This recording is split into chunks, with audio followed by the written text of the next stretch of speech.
I asked my coworker to be my reference for a promotion. She used it to destroy my chances and I never saw it coming. I want to start by saying that I was a good employee. I know everyone who gets fired says that, but I had the performance reviews to prove it. 3 consecutive years of exceeds expectations, a client retention rate that sat 12 points above the company average, and a manager who told me in my last review that I was on the shortlist for a senior role that was opening up in the spring. I was not a perfect employee. I was late twice, both times with legitimate reasons I won't bother defending here. I once sent a client email with a typo in the subject line that my manager screenshot and kept as a running joke for 6 months. I occasionally took lunch at my desk when I was supposed to take it away from my desk because the office had a productivity culture that made leaving feel like a statement. But I was good. I was genuinely, consistently good at my job. And then, in the space of about 4 months, I lost it. Not because of my performance. Not because of budget cuts or restructuring or any of the clean, impersonal reasons people lose jobs. I lost it because of a reference letter. More specifically, because of what someone put in one, and what someone else did with it, and what I did when I found out. And if you're reading this thinking the villain of this story is obviously the person who wrote the letter, I need you to hold that thought, because by the end I'm not sure the villain is anyone other than me. My name doesn't matter. What matters is that I worked for 4 years at a mid-sized consulting firm, I'll call it Hargrove Partners because I'm not in the mood to get sued, and that the person at the center of this story is a woman I'll call Sandra. Sandra was my peer. Same level, same team, similar tenure, she'd been there 6 months longer than me. We were friendly in the specific way workplace peers are friendly when they respect each other professionally but have never quite crossed into actual friendship. We had lunch together maybe once a month. We covered for each other when one of us needed to leave early. We complimented each other's work in meetings in the genuine way, not the political way. I liked her. I think she liked me. We were not close enough for what I eventually asked her to do, and in retrospect that is the first place I went wrong. The senior role, the one my manager had mentioned, was posted internally in February. I applied. So did Sandra. This was not a surprise and it was not a problem. We acknowledged it to each other directly, in the same adult way Dav and I had done in the story. I'm aware I keep ending up in these situations, which is maybe worth examining, said we'd let the process be the process, and kept things normal between us. Normal lasted about 3 weeks. Then the position was also posted externally, which meant we were no longer competing against each other but against a much larger field of candidates, and the internal advantage we'd both assumed we had suddenly felt a lot less solid. I got anxious. That's the honest word for it. I started doing the math on who I knew, what my network looked like, whether there were gaps in my application I could shore up. My manager had agreed to be a reference. I had a former professor who'd known me for 10 years. And then I thought about the client-facing component of the role. It was heavy on relationship management, and I thought a peer reference might carry real weight. Someone who'd seen me work up close. Someone who could speak to collaboration, to day-to-day professionalism, to the things a manager doesn't always see. I thought about Sandra. I asked her over coffee on a Thursday. I framed it carefully, acknowledged we were both applying, said I understood completely if it felt uncomfortable and that there would be zero weirdness if she said no.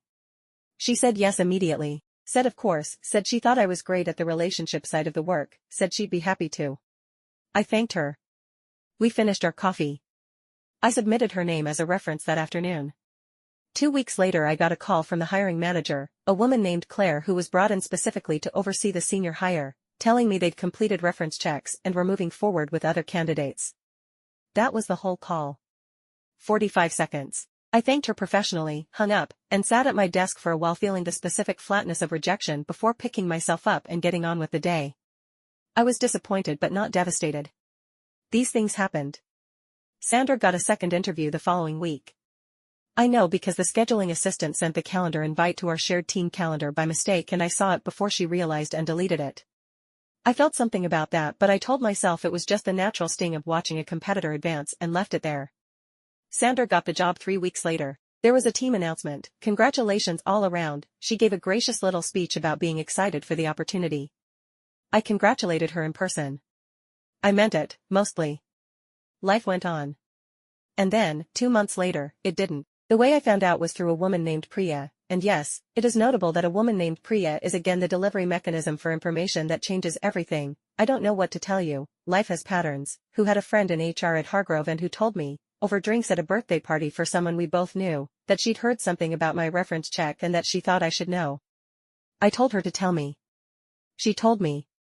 Sandra's reference had flagged concerns about my ability to handle pressure in competitive situations. Had described an incident I was apparently part of, in which I'd responded to a high-stakes client situation by deflecting responsibility onto a colleague. The incident, as Sandra had apparently described it, painted me as someone who prioritized self-preservation over team accountability. I sat with that for a moment. Then I asked Priya which incident, specifically, Sandra had referenced. Priya didn't know the details. But I did, immediately, know exactly which incident she meant. And here's where the story gets complicated. 14 months earlier, there had been a situation with a client, a pharmaceutical company, significant account, where a deliverable had gone out with errors. Not catastrophic errors, but meaningful ones. Errors that the client noticed and flagged in a way that was uncomfortable for everyone involved. The deliverable had been a team effort. Sandra and I had both worked on it. The section with the errors was one I had drafted. Sandra had reviewed it. Our manager had approved it. When the client raised the issue, there was an internal conversation about what had happened. I remember that conversation clearly. I remember saying that I'd drafted the section and that the errors were mine to own, and then, and this is the part I've been sitting with for months, I also remember saying that the review process should have caught it. I meant that as a systems observation, not a deflection. I was describing a process failure that had allowed an error to reach the client. I was not, in my own mind, pointing at Sandra.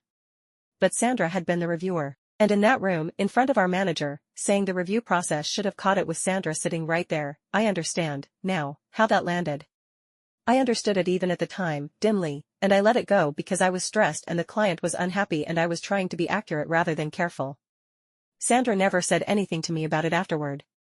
We went back to normal. I assumed it had been absorbed the way these things sometimes are in professional environments, noted, filed, moved past.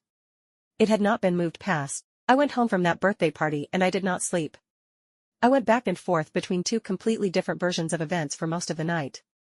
In one version, Sandra had been given an opportunity to do something generous and had instead used it to eliminate her competition and settle a score simultaneously, a calculated, deliberate act of professional sabotage wrapped in the language of honest reference giving. In the other version, Sandra had been asked directly by a hiring manager to describe an incident that illustrated a concern, and she had answered honestly about something that had genuinely hurt her, and the fact that it had also benefited her professionally didn't make it dishonest. I kept moving between these two versions and I could not land on one because I could see the evidence for both and because the evidence was the same either way. The incident had happened. I had said what I had said. Sandra had experienced it the way she had experienced it. Whether she'd been vindictive or honest or both at once, the underlying fact was that I had, in a high-pressure moment, said something that could reasonably be interpreted as pushing accountability toward a colleague. I had not meant it that way. I was not sure that meant it hadn't been that way. What I did next is the part I'm most uncertain about. I requested a meeting with my manager, a man named Robert who had always been straight with me, and told him I'd heard, through channels I didn't specify, that my reference check had included negative information that I believed was inaccurate and that I wanted the opportunity to address it. Robert was careful. He did not confirm or deny what my references had said. HR policy, he explained, not personal choice. He said he wasn't able to discuss the specifics of the hiring process for a role I hadn't been selected for. He said if I had concerns about professional conduct I could file a formal complaint through HR. I said I didn't want to file a complaint. I said I wanted to understand what had happened. He said he understood that and that he was sorry the process hadn't gone the way I'd hoped and that he genuinely believed in my abilities and that if a comparable role opened up he hoped I would apply again. It was a kind conversation that gave me nothing. I thanked him and left. That afternoon I sent Sandra a message asking if we could talk. She responded within minutes saying of course, what's up? We met in a conference room at the end of the day. I told her what I'd heard. I told her calmly, without accusation in my voice even though accusation was in my body. I said I'd heard that my reference check had included information about the pharmaceutical client incident and that I was trying to understand her perspective on what had happened that day. She went still. Not guilty still. Careful still. The way you go still when you're choosing your words deliberately. She said that when she'd been asked by Claire to describe a situation in which she'd observed me under pressure, she had answered honestly. She said she had described what she remembered of that day. She said she was sorry if it had affected the outcome but that she had told the truth as she experienced it. I asked her why she hadn't told me she felt that way at the time. She said she hadn't known how. I asked her why she hadn't told me she might reference it before agreeing to be my reference. She didn't answer that one immediately. Then she said, quietly, that she probably should have. That was the closest thing to an admission I got. We sat in the conference room for another 10 minutes saying things that were professionally measured and personally hollow, and then we went back to our desks and that was effectively the end of whatever we had been to each other. I spent the next 6 weeks doing my job and being, from the outside, completely normal. Internally I was conducting a very thorough autopsy of every interaction Sandra and I had ever had, looking for the moment things had shifted, trying to determine whether she had always been someone capable of this or whether I had made her into someone capable of it. I went back and forth on the pharmaceutical incident endlessly. I talked to my husband about it until he gently suggested I might benefit from talking to someone else.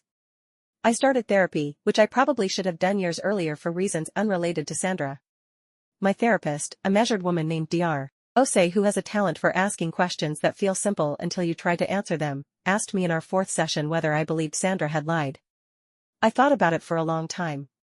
I said I didn't think she had lied exactly.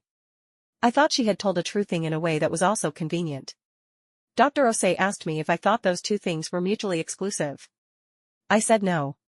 She asked me what I would have done in Sandra's position. I didn't answer for the rest of the session. The thing that happened 2 months after that conversation, the thing that I still haven't fully processed, is that I was let go. Not because of Sandra, not directly. Hargrove went through a restructuring that eliminated several positions, mine among them. It was genuinely impersonal, genuinely a numbers decision, the kind of thing that happens at consulting firms with some regularity. Sandra kept her job. She was senior now, different protected tier. I was walked out with 3-month severance and a letter from Robert that was warm and specific and genuinely useful for future applications. In the elevator on the way down I thought about the reference letter sitting somewhere in a closed hiring file with my name on it. I thought about the pharmaceutical client incident. I thought about what I had said and what I had meant and what Sandra had heard and what she had decided to do with it. I thought about whether the version of events I'd been carrying, me as the reasonable professional, her as the calculated saboteur, was the accurate one or whether it was just the comfortable one. The elevator opened. I walked out into the afternoon carrying a box and a complicated feeling I still don't have a clean name for. I found a new job 4 months later. Different firm, better culture, the kind of place where people actually eat lunch away from their desks. I'm good at it. I'm rebuilding. I don't think about Sandra every day anymore, which feels like progress. When I do think about her it's less anger now and more something I can only describe as unresolved, like a math problem where I have all the numbers but keep getting a different answer depending on how I arrange them. I don't know if she did something wrong. I don't know if I did something that made her do it. I don't know if both of those things are true at the same time, which my therapist assures me they can be. What I know is that I asked someone to vouch for me who had a reason not to, and that the reason existed because of something I had done, and that the something I had done was not entirely innocent even if it wasn't entirely guilty. I know that I lost a job I wanted and then a job I had, and that neither loss was entirely someone else's fault. I know that I have spent considerable energy deciding how much of this was done to me versus how much of it I walked into. I don't have an answer yet. I'm not sure I'll get one.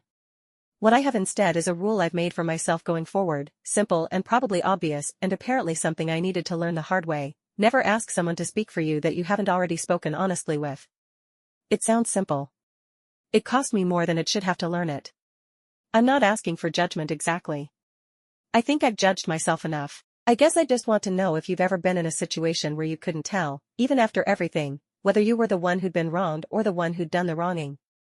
Because that's where I still am. And it's a strange place to live.